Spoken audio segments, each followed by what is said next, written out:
Kalau menurut Mas Rian gimana nih? Kira-kira oke nggak ini 9.000 IHSG ya? Apakah bisa lanjut naik lagi atau tidak kan itu kan ya? Oke 9.000 nih all time high nih.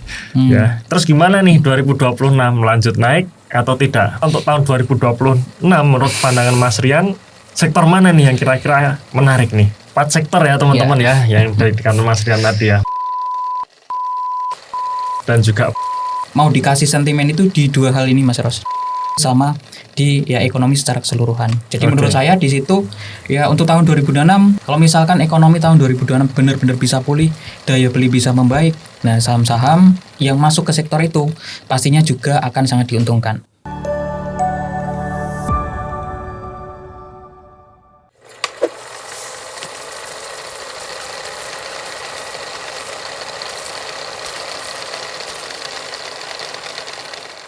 Halo teman-teman investor, ketemu lagi ya di sesi The Investor Talk ya. Dan kali ini seperti biasa ya saya mengundang senior analis dari The Investor Mas Rian Yovika ya. Yang dimana pada sesi kali ini, podcast kali ini kita akan ngobrolin nih Mas tentang 2026 ya. Jadi kebetulan di podcast kali ini kan kita sudah di penghujung tahun 2025 nih ya. Di The Investor sudah cukup banyak juga kita mendapatkan saham multi-bagger. Nah selanjutnya apa nih di tahun 2026 yang menarik ya. Nah kita langsung masuk aja Mas Rian. Ini kan sudah tahun 2026. Nah saat podcast ini kita take ya, IHSG sekarang levelnya di 8.700. Cuman kita nggak tahu ya nanti setelah waktu video ini dipublish kita nggak tahu nih IHSG di level berapa. Cuman yang menarik adalah pernyataan Menkyu Pak Purbaya yang dimana mentargetkan IHSG berada di level 9.000 di akhir tahun 2025 ini ya. Kalau menurut Mas Rian gimana nih? Kira-kira oke nggak ini 9.000 IHSG? Oke, terkait target dari Pak Menteri Keuangan ya Pak Purbaya, level target di 9.000 menurut saya itu masih cukup oke ya Mas. Kalau kita bandingkan dengan level IHSG saat ini, karena sekarang kan di 8.700. Nah, kalau misalkan naik ke 9.000 itu cuman butuh sekitar 3%-an aja. Nah, gitu ya. Jadi di situ menurut saya ya masih oke gitu ya. Tapi yang perlu kita ketahui juga bahwa kenaikan IHSG sampai di level 8.700 itu sebenarnya kedorong sama emiten-emiten dengan valuasi yang menurut saya itu sudah over value Mas Ros. Jadi secara valuasi PBV, PE itu udah pada tinggi semua gitu. Nah, terus kalau misalkan saham-saham itu masih bisa lanjut naik lagi, berarti di situ ada potensi gitu untuk IHSG tembus ke level 9.000. Nah, apalagi kalau ngelihat dari sisi saham-saham yang punya atau masuk ke indeks LQ45 ya. Karena indeks LQ45 itu kan biasanya dianggap sebagai saham-saham berfundamental bagus Mas Ros. Nah, saat ini sebenarnya banyak sekali saham-saham yang pada turun yang masuk di indeks LQ45. Bahkan kalau kita lihat kenaikan IHSG di sepanjang tahun ini kan sekitar 22,9%. LQ45 cuma 3%-an aja gitu ya. Jadi sebenarnya masih banyak yang tertekan. Nah, kalau ngelihat ya alasan kenapa kok Pak Purbaya itu pede IHSG bisa 9.000, ya salah satu faktornya karena ekonomi Mas Ros. Ekonomi bisa membaik. Nah, sampai saat ini kalau kita lihat ya kebijakan dari Pak Purbaya itu menurut saya memang bisa mengarah ke sana Mas Ros. Jadi ekonomi itu bisa bagus gitu ya. Ya salah satunya misalkan adanya insentif ya, BLT bantuan langsung tunai sampai sekitar 30 triliun. Oke, kemudian juga ada pinjaman ya dari pemerintah ke Bank Himbara sampai 276 triliun. Kemudian juga tahun 2026 ya itu juga potensinya bagus ya, dan itu menurut saya bisa jadi sentimen positif. Misalkan tarif PPN yang kemungkinan potensinya diturunkan tahun 2026, cukai rokok masih ditahan sama cukai untuk minuman berpemanis dalam kemasan itu nggak jadi diimplementasikan tahun 2026 ya, nanti sambil nunggu ekonomi bisa tumbuh 6%. Nah, jadi kalau ngelihat kebijakan langkah-langkah dari pemerintah itu menurut saya ada potensi Mas Ros. Sampai akhir tahun ini IHSG bisa ke level 9.000. Kedorong sama apa? Kedorong sama emiten yang punya valuasi masih tinggi ini mungkin masih bertahan atau ada kenaikan lagi, ditambah dengan saham-saham dengan fundamental bagus yang masuk LQ45 itu juga berangsur-angsur mengalami kenaikan. Jadi ya menurut saya di situ Apakah oke? Menurut saya masih oke Mas Ros, dan ada potensi ke sana karena ya tinggal 3%-an aja ya, dan ini kan baru sekitar tanggal ya 11 ya. Jadi masih ada waktu cukup banyak gitu. Ya, oke. Menarik sekali ya tadi penopang IHSG bukan LQ45. Padahal kalau kita sendiri mungkin nih teman-teman yang sudah masuk di saham sudah cukup lama ya, sebelum tahun ya 2023 mungkin ya. LQ45 itu menjadi pendorong IHSG. Cuman di 2 tahun terakhir, terutama 2024-2025 ini memang bukan emiten-emiten LQ45 yang mendorong IHSG ya. Jadi di sini memang sedikit ada anomali. Itu sebagai pendorongnya, tapi memang secara makro Pak Purbaya optimis ekonomi bagus, ya otomatis IHSG optimis bisa ke 9.000 gitu kan ya Mas Rian. Yeah. Nah sekarang pertanyaan tahun 2026 nih, ya apakah bisa lanjut naik lagi atau tidak kan itu kan ya. Oke, 9.000 nih all time high nih. Ya terus gimana nih 2026, lanjut naik atau tidak? Pendapat Mas Rian gimana Mas? Oke, kalau untuk tahun 2026 menurut saya masih ada potensi lanjut naik Mas Ros. Dan itu faktornya ya karena ekonomi tadi ya. Jadi kan kalau kita lihat kebijakannya kan dampaknya mungkin baru terasa di tahun 2026 Mas Ros. Meskipun di akhir tahun ini udah cukup agak terasa ya kalau ngelihat rilis beberapa data. Misalkan indeks keyakinan konsumen naik, kemudian penjualan retail itu juga pada naik. Nah itu menurut saya udah ada sedikit kayak realisasi gitu Mas Ros dari kebijakan pemerintah.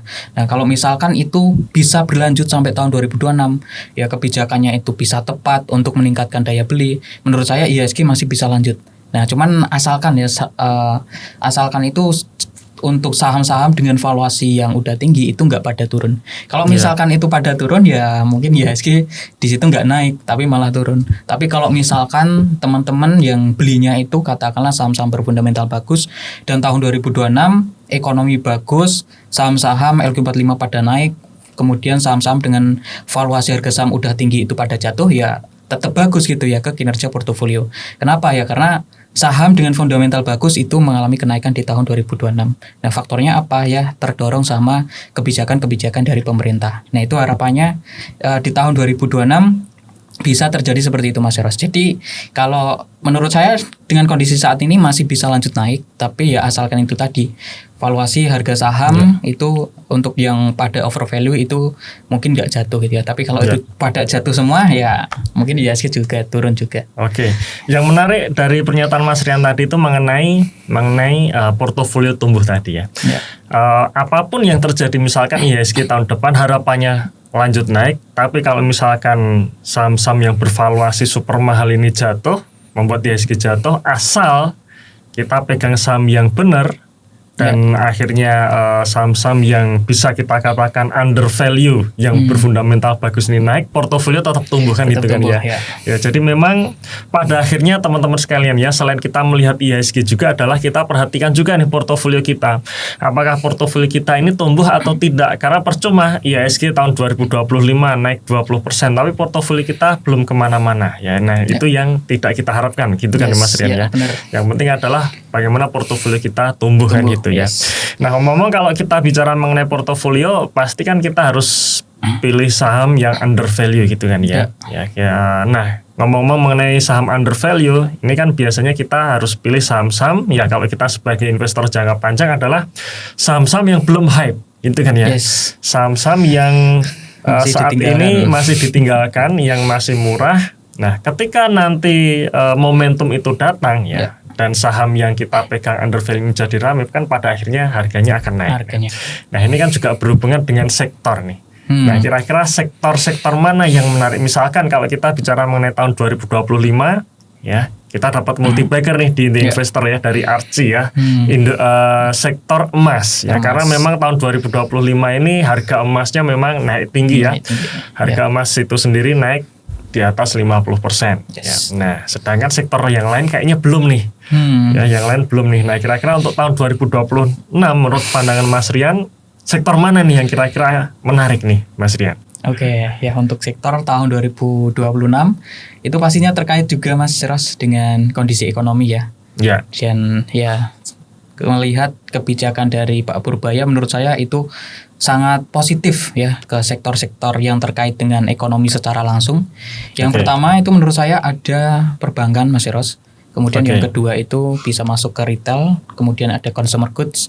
Yang terakhir itu bisa masuk ke properti. Nah, perbankan, properti, consumer goods, sama retail ya. Retail, ya. Kenapa kok bisa 4 itu gitu ya? Karena itu sangat terkait dengan ekonomi.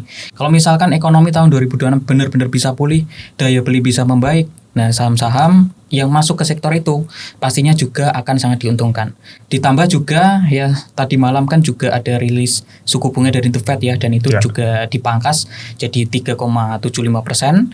Suku bunga Bank Indonesia sendiri juga trennya turun, dan mungkin untuk pertemuan selanjutnya juga potensinya dipangkas, Mas Eros. Kenapa? Karena selisihnya kan udah di 100 BPS ya, dan secara histori beberapa bulan terakhir kan selisihnya cuman 50-75 BPS.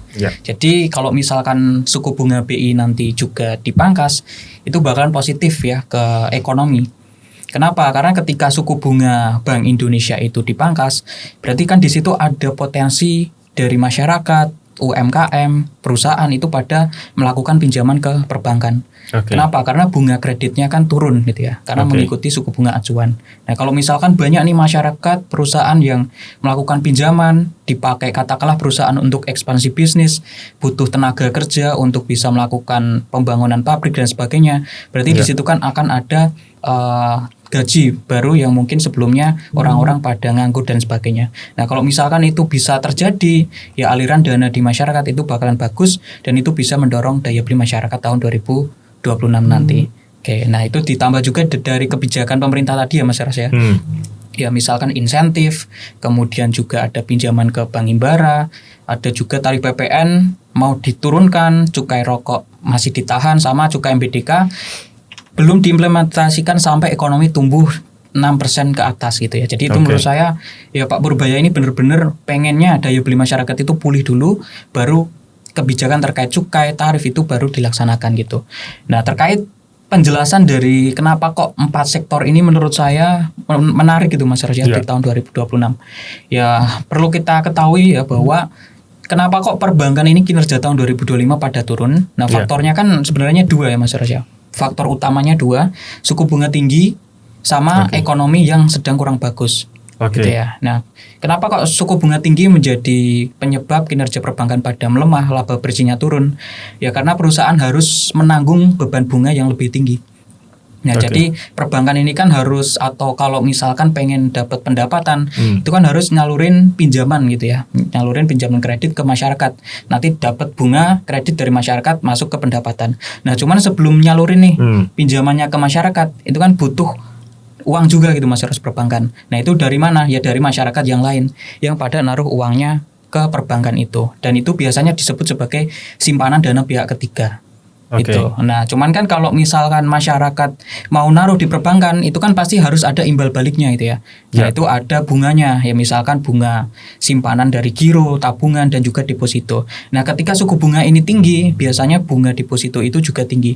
Otomatis di situ perbankan harus memberikan bunga yang lebih tinggi kepada masyarakat, dan itu masuk sebagai beban bunga yang mengalami kenaikan.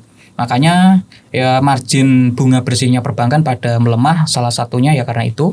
Kemudian kenapa kok ekonomi melemah juga jadi faktor penyebab kinerja perbankan turun laba bersihnya, ya karena itu terkait ya dengan CKPN atau cadangan kerugian penurunan nilai. Jadi kalau kita lihat misalkan BRI dan sebagainya, Mandiri, BNI itu kan CKPN-nya pada tinggi ya Mas Eros. Ya jadi perbankan ini harus menanggung kerugian gitu ya, menanggung kerugian karena adanya masalah nasabah yang berpotensi gagal bayar, atau nasabah yang kreditnya itu mungkin nggak bisa dibayar.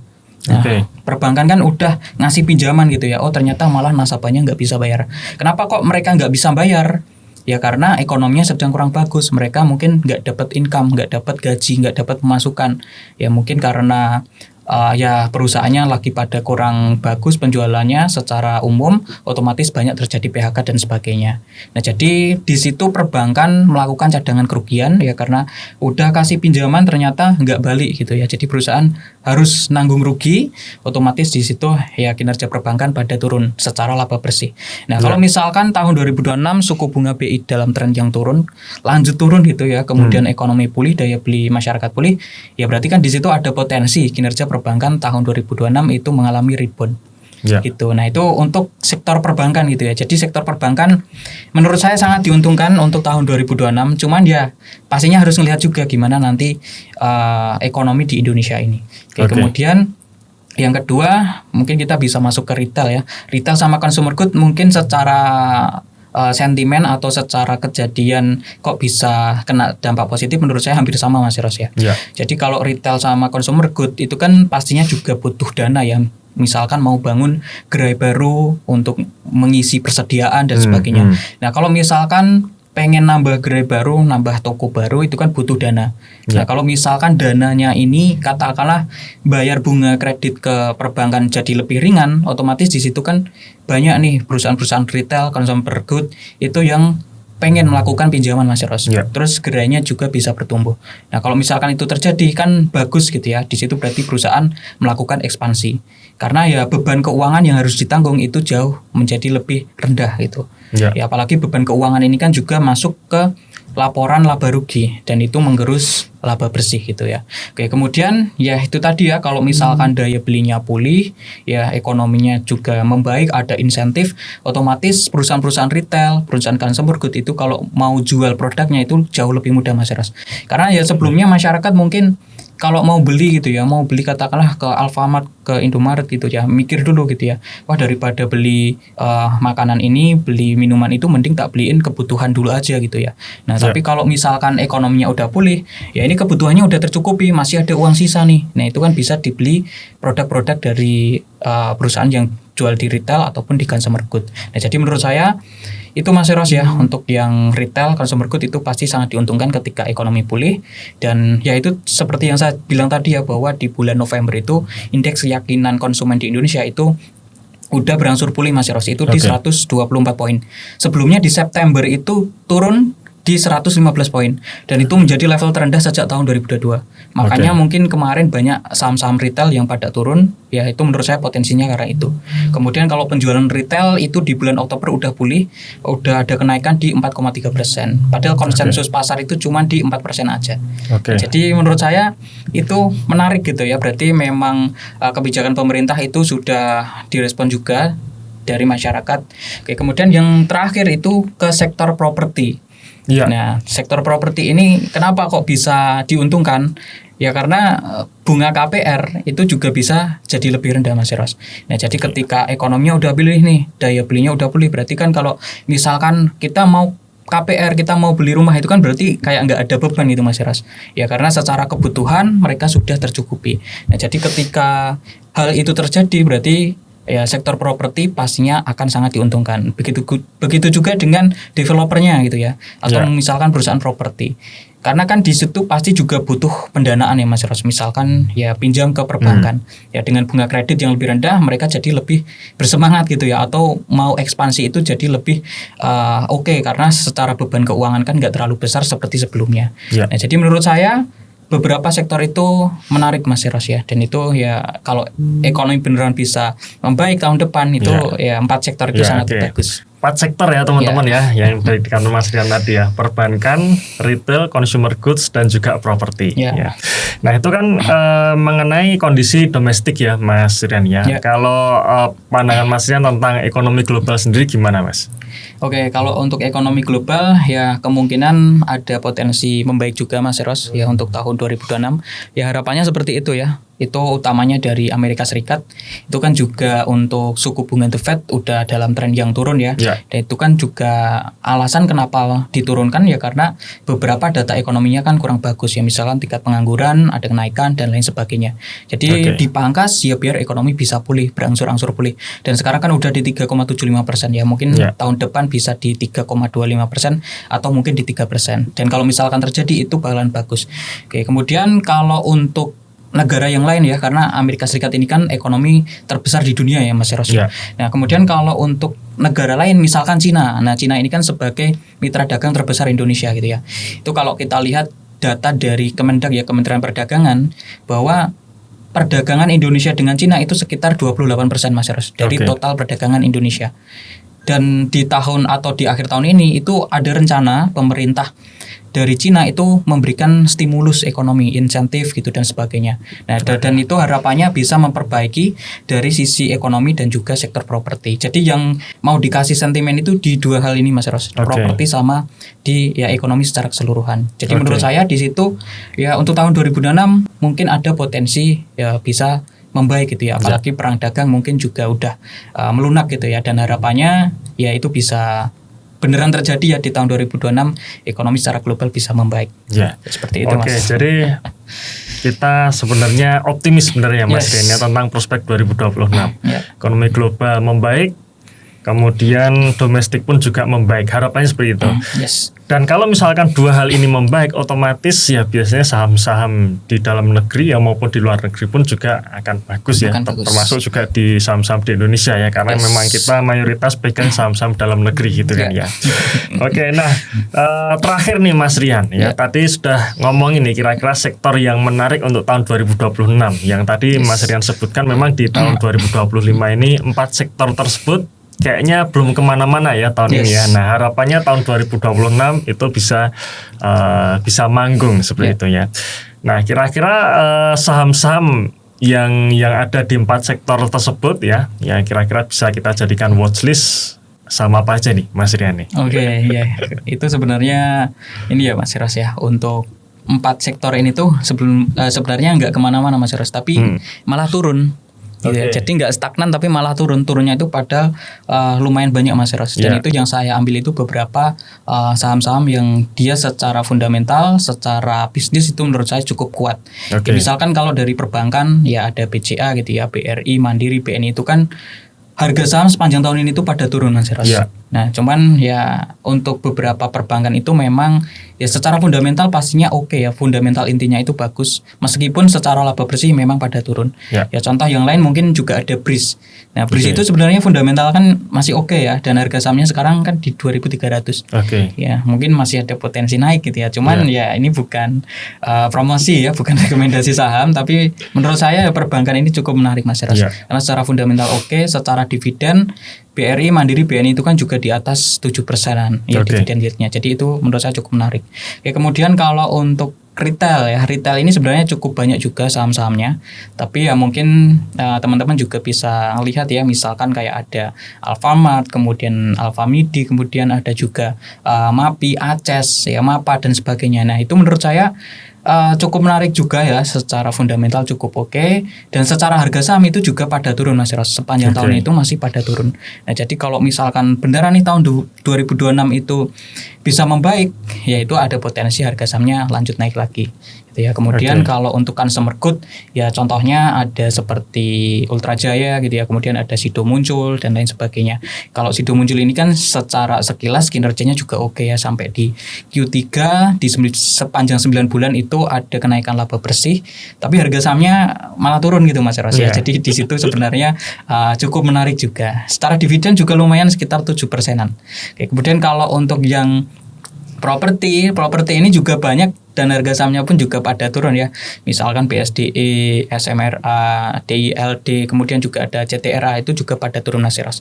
Ya jadi ya dari beberapa emiten itu menurut saya ya beberapa di antara cukup menarik ya secara fundamental ya, cuman ini bukan rekomendasi dan pastinya kalau misalkan harga saham itu pada turun itu harus dianalisis dulu ya, apakah fundamentalnya itu beneran bagus, apakah dia turun karena sentimen atau karena kinerjanya yang memang turun, yang mungkin jelek dan secara prospek kurang bagus. Kalau misalkan prospek ke depan kurang bagus ya wajar aja kalau harga sahamnya turun. Nah tugas kita kan sebagai seorang investor gitu ya, itu harus bisa memanfaatkan harga saham turun, ternyata fundamentalnya masih bagus, prospek ke depan masih bagus. Nah itu yang menarik gitu ya. Dan di watchlist dari Inti Investor sendiri ya Mas Ros ya. Jadi di Inti Investor kan ada e-booknya ya Mas Ros. Itu berisi ya ada beberapa watchlist ya, ada beberapa saham yang masuk, dan itu juga ada beberapa yang menarik Mas Ros, dan itu juga terkait dengan 4 sektor tadi. Jadi di situ ya menurut saya ada potensi untuk tahun 2026 itu bisa mengalami kenaikan. Ya harapannya bisa seperti itu.